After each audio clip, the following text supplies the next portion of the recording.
Physical refining செய்யப்பட்ட SKM Poorna rice brand oil. Punjab மாநிலத்தை பிரித்து சீக்கியர்களுக்கு என்று தனி நாடு வேண்டும் என ஒரு குழு இயங்கி வருகிறது. காலிஸ்தான் என்ற பெயரில் தனி நாடு உருவாக்க வேண்டும் என்று வலியுறுத்தி சில காலிஸ்தான் பயங்கரவாத அமைப்புகள் உருவாக்கப்பட்டன. அவை இந்தியாவில் ஒடுக்கப்பட்ட நிலையில் கனடா, பிரிட்டன், அமெரிக்கா போன்ற நாடுகளில் இன்னும் குழுவாக செயல்பட்டு வருகின்றனர். அந்த பயங்கரவாதிகளை ஒழிக்குமாறு மத்திய அரசு தொடர்ந்து வலியுறுத்தி வருகிறது.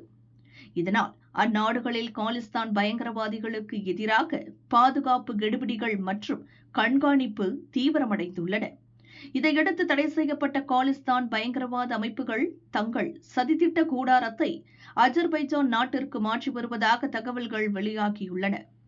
அஜர்பைஜானின் புவியியல் அமைப்பும் அந்த நாட்டின் தளர்த்தப்பட்ட விசா நடைமுறைகளும் சர்வதேச பயங்கரவாத சக்திகள் எளிதில் வந்து செல்ல ஏதுவாக உள்ளது. ஐரோப்பாவையும் ஆசியாவையும் இணைக்கும் அஜர்பைஜான் கருப்பு பணத்தை வெள்ளையாக்குவதற்கும் சர்வதேச நிதி பரிமாற்றங்களை இந்திய உளவு அமைப்புகளின் கண்ணில் படாமல் செய்வதற்கும் ஏதுவான பலவீனமான நிதி சட்டங்களை கொண்டுள்ளது. இதுவே காலிஸ்தான் பயங்கரவாதிகள் அந்த நாட்டை தேர்ந்தெடுக்க காரணமாக இருக்கலாம் என்று தெரிகிறது. அஜர்பைஜானின் எதிரி நாடான ஆர்மேனியாவுடன் இந்தியா தூதரக உறவுகளை வலுப்படுத்தியதுடன் இஸ்ரேலுடன் காட்டி வரும் நெருக்கமும் அஜர்பைஜானுக்கு ஆத்திரத்தை வரவழைத்துள்ளது. இந்தியாவிடமிருந்து பினாகா ராக்கெட் லாஞ்சர்கள், கல்யாணி B7 கவச வாகனங்கள் மற்றும் நவீன ரேடார்களை ஆர்மேனியா வாங்கியுள்ளது.